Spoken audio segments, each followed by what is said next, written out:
Welcome to the Cheating Secrets channel. We hope you enjoy today's story. Do you know the difference between a tornado and a divorce in the South? No difference. Either way, someone loses a trailer. Robin Williams, the first studied forensic medicine and have a doctoral degree in molecular biology. At the beginning of my career, I worked in an FBI laboratory and then for several years worked as a pathologist in a large hospital. However, I got tired of working for the boss, so when I turned 40, I opened my own firm specializing in DNA analysis. RHT Labs, my full name is Robert Henry Thomas, provides reliable DNA tests to government agencies, businesses, attorneys, and private individuals. My love for science came from my mother and business acumen from my father. I'm not insanely rich, but I've opened 3 laboratories in a major city in the Midwest and I'm thriving. My wife Melissa, shortened to Liz, was my college sweetheart. We met in the middle of sophomore year and were together just a few weeks later. She studied biology and secondary education. We got married 6 months after graduation, during the holidays at the end of my first semester in graduate school. She taught at the local high school. We were madly in love with each other, overflowing with happiness, and everything was going great. 4 years after our marriage, Tracy Lynn was born. 2 years later, Robert Henry Thomas II, or Hank, as we called him, joined her. Liz enjoyed being a mom, but she also continued to teach as an assistant in our school district.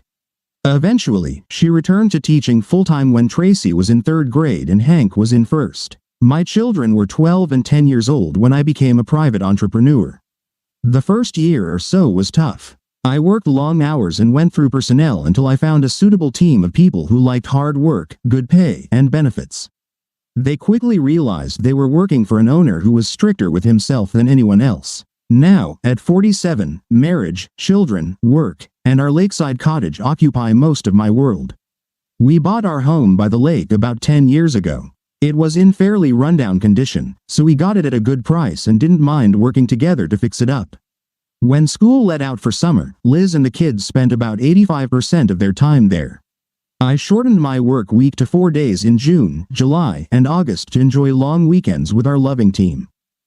These years in our marriage have had their ups and downs. Mostly ups, but like any couple, we have our disagreements from time to time. We can both be stubborn, but we rarely stay mad at each other for more than a couple of hours.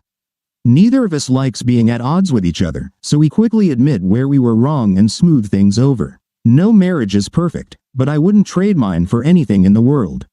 Until recently, Tracy was in her 2nd year of college, which meant Hank would be heading off to school in the fall too. We were all eagerly awaiting our summer cottage by the lake, knowing our time together as a family of 4 was limited. Tracy had a boyfriend, and although neither Liz nor I thought he was the one, we knew it would probably be a few more years before she brought home that special someone we would meet. We would welcome an addition to the family whenever it happened, but we also cherished the time we still had with our little, close-knit team. It was late spring, and Liz spent the last 2 weekends at the lake, getting the house ready for opening. It was her ritual with those kinds of tasks since we became homeowners of that place. It gave her time for herself, meaning the cottage would look the way she liked, and she would have evenings to sit, read, and enjoy a glass of wine without any interruptions from me or the kids. Back home, the 2 of us had our own traditions, like attending a baseball game at the start of the season in St. Louis or Chicago. Every Sunday evening, when Liz returned from what she called prep weekends, she seemed a bit off. I couldn't quite grasp what it was, but my wife was clearly not herself. The second Sunday, when she returned in the same mood, I asked her if everything was okay. She snapped at me, which she rarely did, and stormed out of the room. What? I thought and kept my distance from her for the next few hours. Before going to bed, she apologized for her behavior. "I'm sorry, Henry. I shouldn't have been so sharp with you earlier. Please forgive my rude behavior." "Of course, Liz," I replied. "Forgive me if I upset you in any way. I was just worried that you weren't quite yourself." "I'm fine, Henry," she replied, not looking at me. "Maybe I'm just a little tired from all the work at the lake." "All right, dear, how about a back scratch?" I suggested. "That would be perfect," she murmured. Liz loves it when her back gets scratched. After a few minutes of innocent back scratching, my hands began to wander. We were still very physically close and active. Sometimes the kids would come down for breakfast and see us grinning from ear to ear, holding each other tightly. More often than not, it's Tracy who tells us, "Shush," or "Please, go to your room and free us." Hank blushes slightly and giggles. Usually, when she returns home from the lake, she's in good spirits. Tonight, when I started to initiate her, she didn't even roll over, just sighed deeply and said, "Thanks for scratching, darling, but not tonight, okay?" I wasn't shocked. I've been turned down as many times as any normal man. But given our recent description, it surprised me. Unfortunately, I found out too soon what the matter was. If you live in the Midwest, you face the danger of tornadoes. Just as with earthquakes in California or hurricanes on the East Coast, residents of our part of the country are well aware of the threat tornadoes pose. Night never brings the question, if, but always, when, and where. This year, it was our turn. A third-grade tornado can reach wind speeds of up to 250 kilometers per hour, while a fifth-grade tornado can reach speeds of over 300 kilometers per hour. On Monday evening, after Liz returned from her second outing for groceries, a third-grade tornado hit about a kilometer from our house. I immediately called our neighbors at Lakeview, Eric and Bev Parsons. Their house was approximately 100 meters away from ours. They were retirees and lived at the lake year-round. Eric answered after the second ring. "Henry, we've just had a terrible storm here. Are you and Bev okay, Eric? Is there anything I can do for you?" "We're fine, Henry. Thanks for asking. No serious damage nearby. I quickly checked your house and found a few broken windows, lots of branches, and other debris scattered around, but nothing major. The rain has stopped, so I boarded up your windows this morning. You don't need to rush over here tonight." "Thanks, Eric. I'm glad you're okay. I'll come over first thing in the morning. I'll bring you a dozen donuts with Krispy Kreme as a token of my gratitude." "Save your money, Henry. Bev will just find those damn products and make me throw them out. She's adamant that the food she considers unhealthy is simply intolerable. Sometimes it drives me crazy." "Well, maybe I'll just bring them over and leave them with you at home. I'll call when I'm on my way if I need any help." "Well, this might work, Henry. Good night, and see you in the morning." I informed the office that I wouldn't be there for a couple of days. Truth be told, they probably got more done without me. My assistant, Shelby, told me she wasn't sure how they would manage without me, but they would try. Liz offered to come and help me, but as soon as I explained that we had escaped most of the serious damage, she decided to stay home and work. We also realized that leaving an 18-year-old alone for a couple of days would be unfortunate if he was looking for a place where it could happen. I headed to the lake and spent the next couple of days assembling and preparing to install 3 new windows. Eric came over and helped me with some of it, and I did the same for him.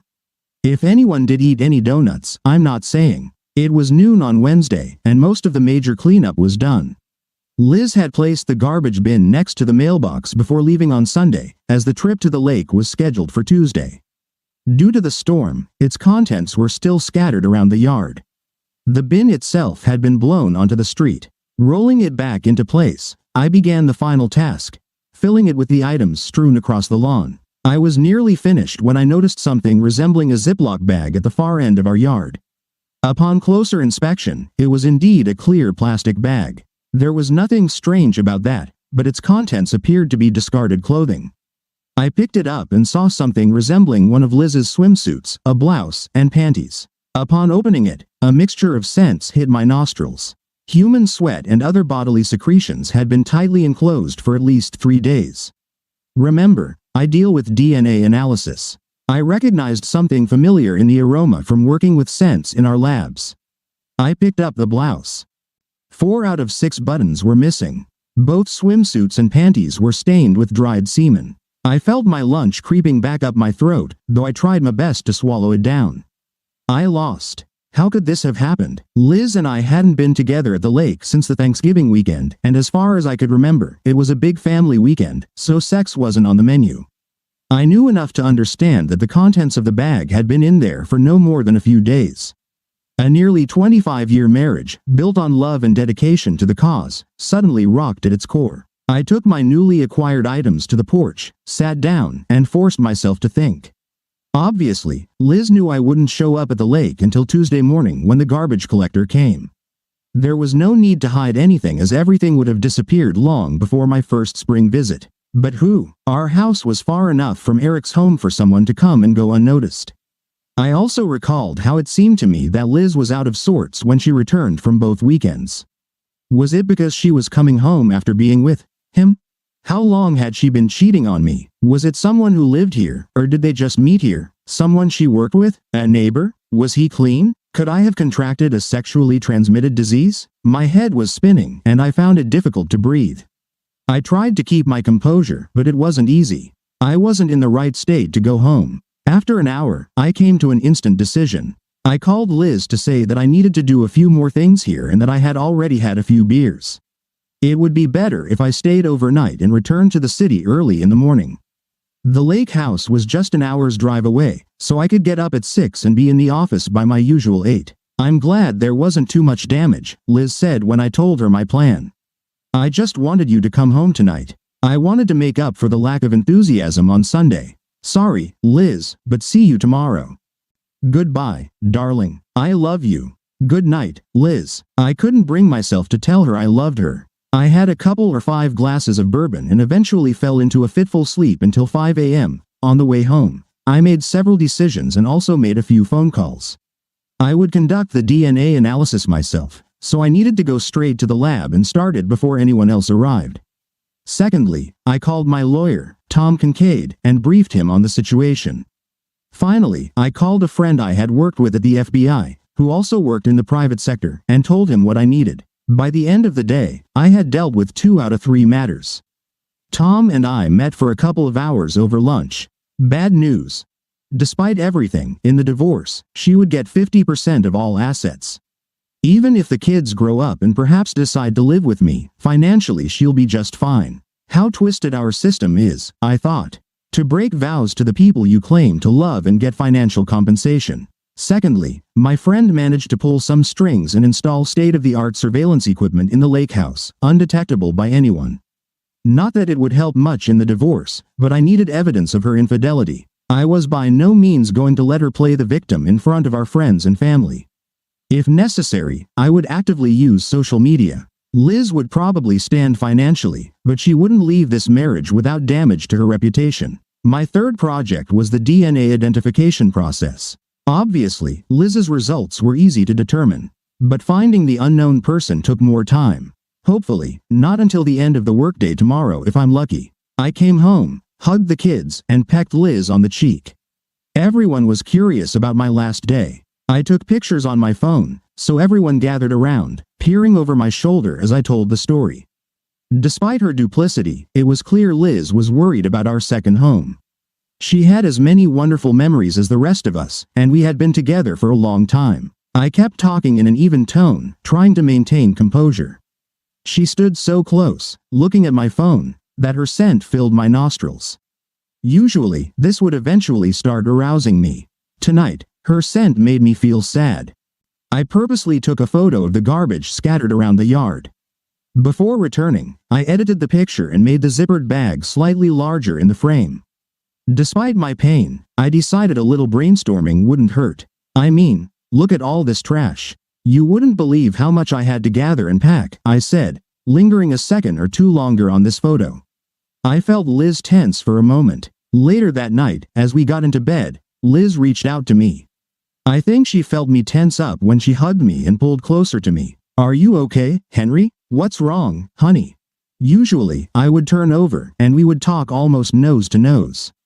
Tonight, I just turned away from her. Just tired, I lied. All this work at the lake house. Then last night, I drank too much. Then early morning and a long day. Thank you for taking care of all this, Henry. I know it was hard. Maybe I should have gone with you and helped. It's okay, Liz, but I really think you should go there next week after you finish school on Monday, and make sure the windows were installed correctly and everything meets your standards. I think we would all feel relieved knowing that you're here and taking care of our family's interests. Of course, Henry, I've been thinking about that too. I'll stop by after school. Our last workday will be half a day, so maybe I can be back by Tuesday evening. Don't rush, Liz. I just want to make sure everything is as you like it. You mean more to me than anything. If she caught any of the hints I dropped, she didn't show it. Her hand slid down my torso. How about I help you feel better, my loving husband? Now I must pause for a moment and say with relative certainty that I have never in my life refused sex with Liz. Never. To me, she has always been the most beautiful woman in the world. Her appearance, her intelligence, her personality, it was all enchanting, and if I could breathe, I would be ready for sexual pleasures. Tonight I was barely holding back tears. I'm sorry, Liz, but I'm completely exhausted. She stopped her caresses, and I heard a quiet sigh escape her lips. Oh, of course, Henry. You need to get a good rest. I love you. I love you too, I replied, dropping the word, love, and hoping it would go unnoticed. Lying in the darkness, I realized that my marriage was probably over. I couldn't simply abandon my love for Liz, but I would never trust her again. She had evidently found something lacking in our relationship and filled it with another man. She lied to me and betrayed our family. She never left the house anymore unless I questioned where she was going and who she was meeting. The thought of her spending 4 days a week at the lake house without me was utterly unbearable. Whoever he was in our lake house with my wife. Probably in our marital bed, where they were having sex. No, I couldn't bear such disrespect. At 4:30 a.m., I stopped tossing and turning. Liz was fast asleep when I took a shower, got dressed, and headed to the office. Unusual for a Saturday, but not unheard of. She called me around 7 a.m. I forwarded the call to voicemail. I rarely do that, she wrote. Hope you got some rest and are feeling better. I love you. I didn't respond for an hour. Sorry, last-minute rush on an important order. I think we'll catch up tonight. Still tired. I added a heart emoji. It was the best I could do under the circumstances. Despite it being a Saturday, I called Tom at 9 and asked him to start preparing divorce papers. In our state, marital infidelity is grounds for divorce, although it wouldn't matter in court. Still, I wasn't going to engage in irreconcilable differences. I told him to have everything ready by next week. By 3 in the afternoon, I had the name Kenneth Glenn Lester. The name seemed familiar, but I couldn't recall from where. The information I found through a Google search did the trick. Lester had been the club manager at the lake for the past 3 years. He was just over 30, and he had spent a couple of years in prison for burglary and home invasion when he was 20. I learned about him from Eric, who said he was a good guy who had made a lot of mistakes in his youth but was now making the most of his second chance. From my limited interaction with him, Lester always seemed polite when we went to the club for dinner. He ran the operation well and maintained friendly relationships with everyone. If something was amiss, Lester fixed it all. As far as I could tell, he worked hard and smart. Apparently he made a strong impression on my wife, turning her into his. I guess she just couldn't resist the temptation of sleeping with a guy 12 years younger. It must have done something to her ego. I wasn't sure how I'd spend the next 2 days until Liz left for the lake. My sadness began to morph into anger, and I was afraid I might explode on her. The good news was that the school baseball team Hank played for had several games that weekend, so I could attend them closer to the evening. Liz would probably be at one or both of them. Being together in public would be much easier than being alone at home. I could have worked an extra hour or two every day without raising any suspicions. If Liz asked, I could always say I was working more to avoid accumulating when I start going to the lake house in a couple of weeks. Getting into bed would be a different problem, but I was never going to have sex with my unfaithful wife. I had no idea what Lester might have passed on to her, and I wanted no part of it, no matter how much time had passed. Those were tough 2 days. Liz continued to try to make up for her guilt, and my excuses seemed unconvincing even to myself. By Sunday evening, her disappointment had turned into anger. I hope by the time I get back from the lake house, you'll pull your head out of your ass, she hissed at me before pulling the blanket over her side of the bed. Good night. On Monday, I got up early and left without saying goodbye. Hank texted me on the way to school that morning. Dad, I heard Mom crying this morning. Is she okay? It's tough right now, Hank, but I'm sure she'll be okay. Okay, love you, Dad. Love you, son. I placed the phone on the table and shed tears myself. How the hell did life mess everything up so quickly? Later, after lunch, Liz sent a message. Thank you for the warm and loving wishes today. You're such an idiot now. Be careful, Liz. See you soon. Remember, try to make everything to your liking. That's the most important thing. As you wish. Later that same evening, Hank was out with friends, and I watched a live feed from the lake house provided by my FBI friend. Of course, in our living room, cuddled closely together on the couch, were my loving wife and her lover, Lester the gardener, as I aptly named him. Her head rested on his shoulder as he stroked her hair. Do you really think he knows? I don't understand how he could, babe. It's only been since Thanksgiving and just 8 times. We've been too discreet. I don't see how he could find out. I'm sure you're right, but he's been acting so strange since he came back last Thursday after the storm. He even turned me down 3 times for sex. Well, let me help make up for the lack of attention. Lester smirked as his hand, resting on her shoulder, grazed her chest. Lester, please. I enjoy how you turn my world upside down in bed, but I truly love my husband and our family. I'm not willing to lose that either. We both know this is just an affair. It's not love and it never will be.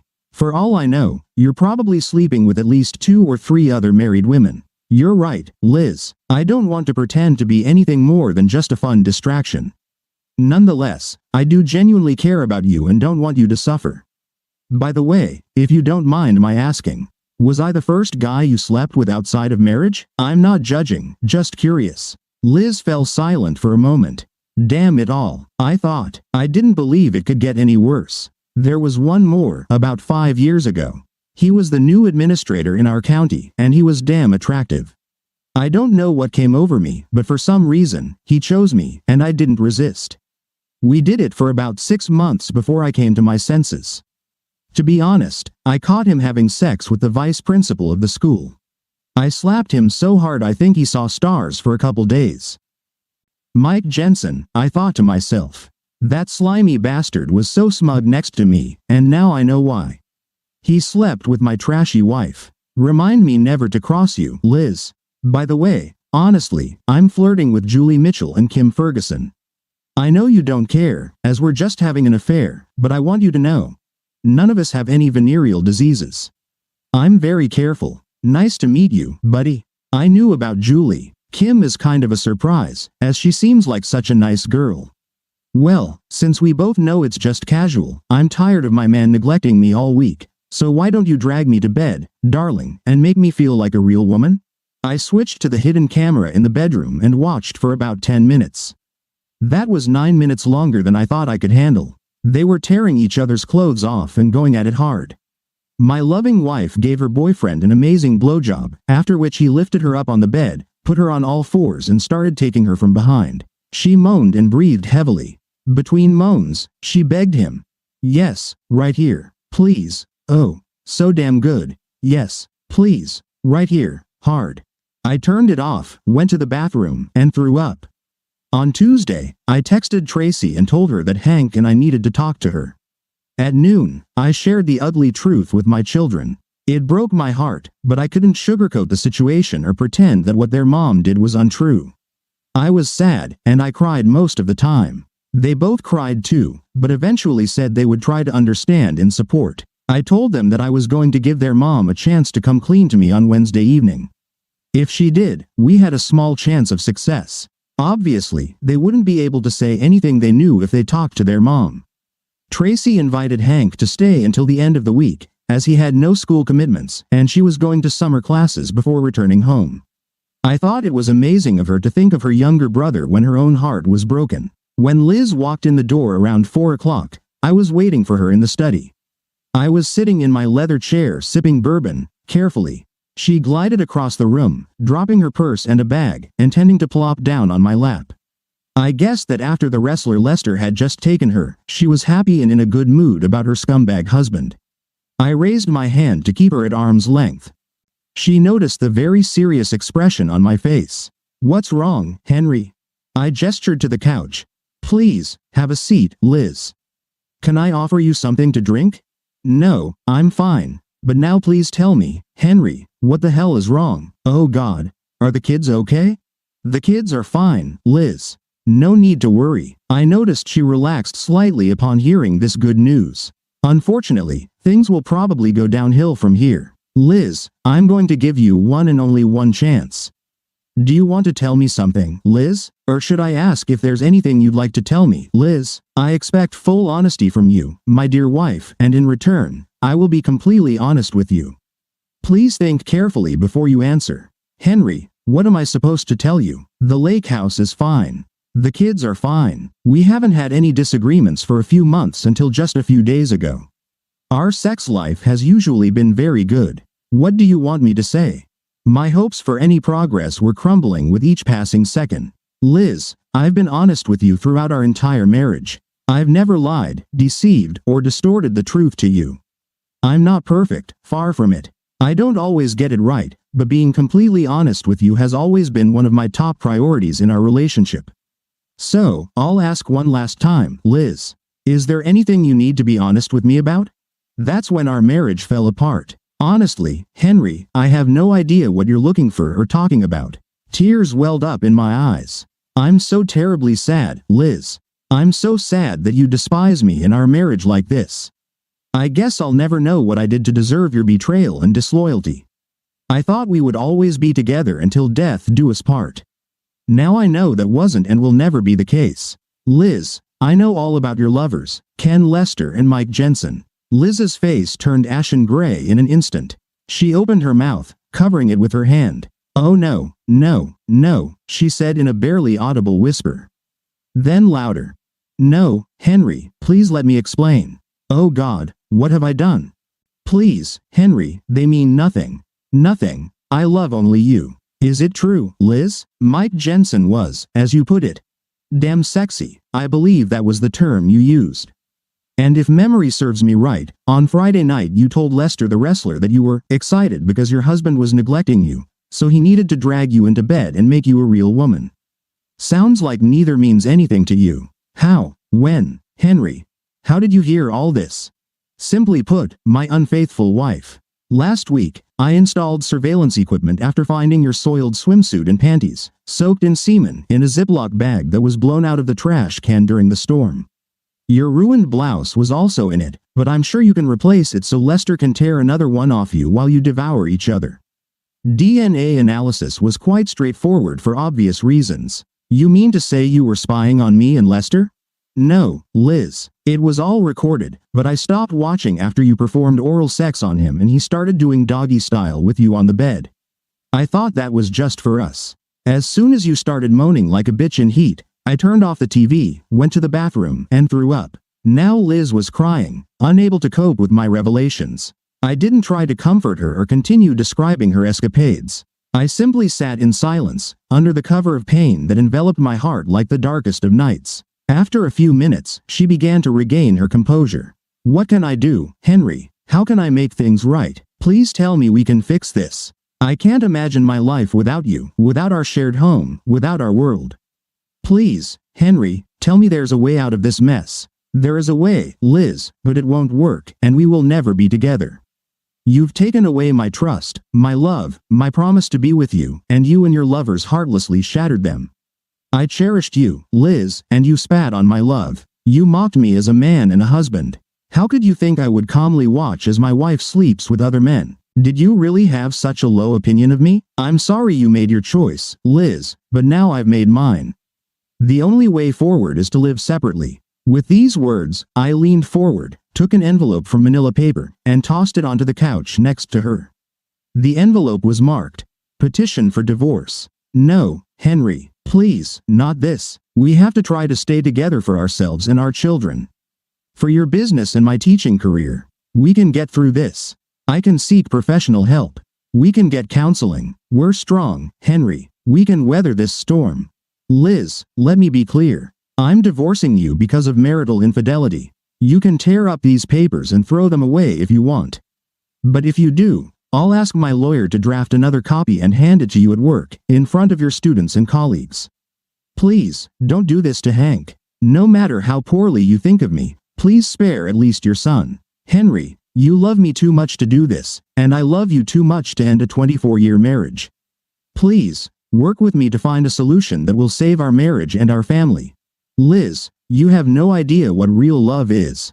You confuse comfort and security with commitment. Love is action, not just a feeling. You love someone when you're faithful to them. Love is forsaking all others. To love is to care more about someone else than yourself. Tell me, Liz, how much did you love Tracy and Hank when you were sleeping with your lovers? How much were you interested in saving our marriage when you were spreading your legs for men who were only interested in sex? Your actions reveal who you truly are, Liz. A selfish fraud and a deceitful crap. I will fight you, Henry. I will fight this divorce with all my might. I'm not giving up on us. I was starting to tire of her arrogance, and anger was boiling up inside me. Liz, you dumb crap, you're really getting on my nerves. Keep fighting if you want. Why don't you start by calling your kids and telling them what's going on? Try to convince them that you love me and our family. Do you even know where Hank is right now? He's probably at school with Tracy, crying his eyes out because his family is about to fall apart. What the hell have you done, Henry? What did you tell our kids? I sighed deeply. The truth, Liz. I simply told them the truth, that you had 2 sexual encounters with 2 different men. One was about 5 years ago, and the other was ongoing. I was honest with them, Liz, which is more than I can say for you. I didn't advise them to hate you or cut ties with you. I told them that if you come home and honestly confess to what you've done, there's a small chance our marriage could be salvaged. But today, you showed your true colors, Liz. You showed that you care more about yourself than us. What happens next, Henry? I hope we can divorce quietly, without scandal. I would gladly leave you with nothing, but in modern courts, that's not possible. However, I am suing the school district and the Lake Club. They probably won't go anywhere, but I want some people held accountable. You were the main culprit, but there were others who contributed to the downfall of our marriage.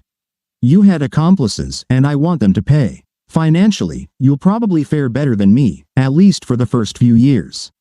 The custody issue is debatable, as Hank will be off to college before everything is finalized. I'm not moving. I don't care if you agree or not. I'll stay in the master bedroom. You can move to the guest room or live with Lester the wrestler. It's all the same to me. But if you don't argue with me about this, Liz, if you try to portray yourself as the victim, I'll spread recordings of the last 2 days everywhere, starting with your parents, then your siblings, friends, co-workers.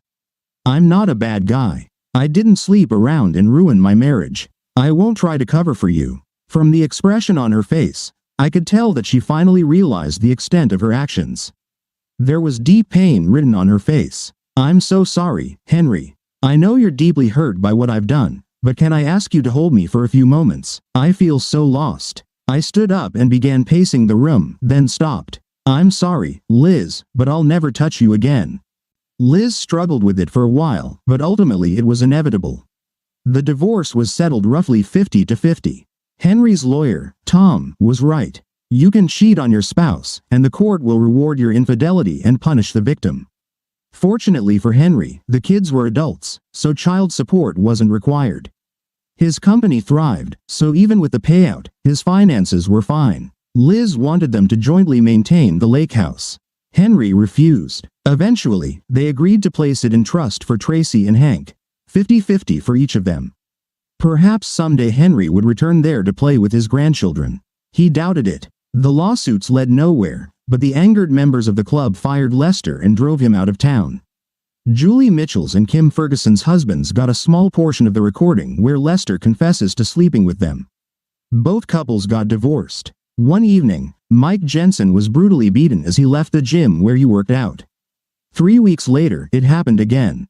He decided to move. No one was ever connected to the assaults. Henry and Liz sold the house. Both now live in apartments at opposite ends of the city. Henry met a girl he often goes out with but still feels shy around her.